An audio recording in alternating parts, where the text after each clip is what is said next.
Safari ಪುನರಾರಂಭಕ್ಕೆ green signal ಸಿಕ್ಕಿರತಕ್ಕಂಥದ್ದು. ಇದಕ್ಕೆ ರೈತರು ರೊಚ್ಚಿಗೆದ್ದಿದ್ದಾರೆ. ಬಂಡೀಪುರ ಸಫಾರಿ ಪರ ವಿರೋಧ ಪ್ರತಿಭಟನೆ ಕೂಡ ನಡೀತಾ ಇದೆ. ಚಾಮರಾಜನಗರ ಜಿಲ್ಲೆಯ ಬಂಡೀಪುರ ರಾಷ್ಟ್ರೀಯ ಉದ್ಯಾನವನದಲ್ಲಿ ಮತ್ತೆ ಸಫಾರಿ ಆರಂಭಿಸುವುದಕ್ಕೆ ಅರಣ್ಯ ಇಲಾಖೆ ಮುಂದಾಗಿದೆ. ಇದನ್ನ ಖಂಡಿಸಿ ಸಫಾರಿ ಕೇಂದ್ರದ ಮುಂದೆ ರೈತ ಸಂಘಟನೆಯ ಕಾರ್ಯಕರ್ತರು ಪ್ರತಿಭಟನೆಯನ್ನು ನಡೆಸಿದ್ದಾರೆ. ರೈತ ಸಂಘಟನೆಯ ಅಧ್ಯಕ್ಷ ಹೊನ್ನೂರು ಪ್ರಕಾಶ್ ನೇತೃತ್ವದಲ್ಲಿ ನೂರಾರು ರೈತರು ಆಗಮಿಸಿ ಬಂಡೀಪುರ ಅರಣ್ಯಾಧಿಕಾರಿಗಳ ಕಚೇರಿಗೆ ಮುತ್ತಿಗೆಯನ್ನು ಹಾಕೋದಕ್ಕೆ ಯತ್ನಿಸಿದಂಥ ಸಂದರ್ಭದಲ್ಲಿ ಪೊಲೀಸರು ಪ್ರತಿಭಟನಾಕಾರರನ್ನ ತಡೆದಿದ್ದಾರೆ. ಅದರ ಒಂದು ದೃಶ್ಯವನ್ನ ನೀವು ಗಮನಿಸ್ತಾ ಇದ್ದೀರಿ. ಹಾಗಾಗಿ ಅವ್ರನ್ನ ಕೇಳಕ್ಕೆ ನೀವೇ ಬರಲ್ಲ ಪೊಲೀಸ್ನವರು. ನಾವು ನಿಮ್ಗೆ ವಿರೋಧ ಇಲ್ಲ, ನಿಮ್ಗೆ ಕರ್ತವ್ಯದಲ್ಲಿ ಮಾಡಿ ನಿಮ್ಗೆ ನಾವು ಗೌರವ ಕೊಡ್ತೀವಿ. ಹಾಗೆ ನಮ್ಮ ಜನಪ್ರತಿನಿಧಿಗಳನ್ನ ಪ್ರಶ್ನೆ ಮಾಡಕ್ ಬಿಡಲ್ಲ, ಕಪ್ ಔಟ್ ಇಡಕ್ಕೆ ಪ್ರಶ್ನೆ ಮಾಡಲ್ಲ. ನಾವು ಎದಪಟ್ಟಿ ಇಟ್ಕೊಂಡು ಕೇಳ್ತೀನಿ ತಾಕತ್ ನನಗದ, ಅದಕ್ಕೂ ನೀವು ಬಿಡಲ್ಲ. ಇಲ್ಲಿ ಬಂದು ಇಲ್ಲಿ ನಾನು ನನ್ನ ಜಾಗದಲ್ಲಿ ಕೂತ್ಕೊಂಡು ಪಾಡಬೇಕು. ಇದ್ಯಾರ ಜಾಗ ಮಾಡ್ಬೇಕು? ನಮ್ ಜಾಗ. ಇಲ್ಲಿ ನಾವೇನಾದ್ರೂ ಗಲಾಟೆ ಮಾಡ್ತಾ ಇದ್ದಾವ? ಓಕೆ, ಗಲಾಟೆ ಆಯ್ತದೆ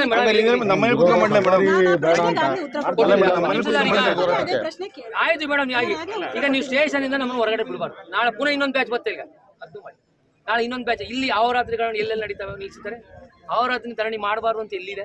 ಅದ್ರ ಮಾತು ಈ ದೇಶ ಸ್ವಾತಂತ್ರ್ಯ ಬಂದದೆ ಚಳವಳಿಯಿಂದ ಮಾಡಿ ಸೂಕ್ತ ಜಾಗದಲ್ಲಿ ಮಾಡಿ. ನೀವು ಈ ತರ ತಡೆಗಟ್ಟಬಿಟ್ಟು ಅಡಚಣೆ ಆಯ್ತು ಸರ್. ಈಗ ಒಂದು ಕೆಲಸ ಮಾಡಿ, ನಾವು ನಿಮ್ಮ SP ಆಫೀಸ್ಗೆ ಬರ್ತೀವಿ. ಒಳ್ಳೇದೆ, ಅಲ್ಲೇ ಮಾಡಿ ತಗೊಂಡು ಅಲ್ಲೇ ಮಾಡ್ಬೋದು.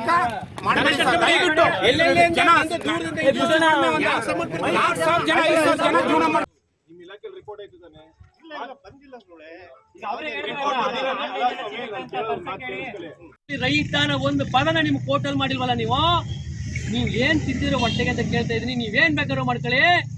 ಗಣೇಶ್ ಪ್ರಸಾದ್ ಅವರು ಈ ಕ್ಷೇತ್ರದ MLA ನೀವು. ಹಾಗಾದ್ರೆ ರೈತರು ಬೇಡವ ನಿಮ್ಗೆ? ನಮ್ಮ ಉದ್ದೇಶಗಳೇ ಬೇರೆ. ಆ ಉದ್ದೇಶಗಳು ನಿಮ್ಮ ಉದ್ದೇಶಗಳು ಇಟ್ಕೊಂಡು ಇಲ್ಲಿ ಆದ್ರೆ ಆಗಲ್ಲ. ನಮಸ್ಕಾರ. ಇವತ್ತು ಬಂಡೀಪುರಕ್ಕೆ ನಾವು ಹೊರಡಕ್ ಹೋಗಿದ್ವಿ. ಅರೆಸ್ಟ್ ಮಾಡ್ಕೊಂಡು ಕರ್ಕೊಯ್ತವ್ರು ನಮ್ನ. ಈ ದೇಶನ ಮತ್ತೆ ಈ ಕಾಡ್ನೆ ಮಾರಕ್ ಹೋಗ್ತಿರೋಂತ ಈ ಸರ್ಕಾರಗಳ ವಿರುದ್ಧ ಇವತ್ತು ನಾವೆಲ್ಲ ಬಂದು ಇವತ್ತು ಸ್ಟ್ರೈಕ್ ಮಾಡಿದ್ವಿ. ಎಲ್ಲರಿಗೂ ನಮಸ್ಕಾರ.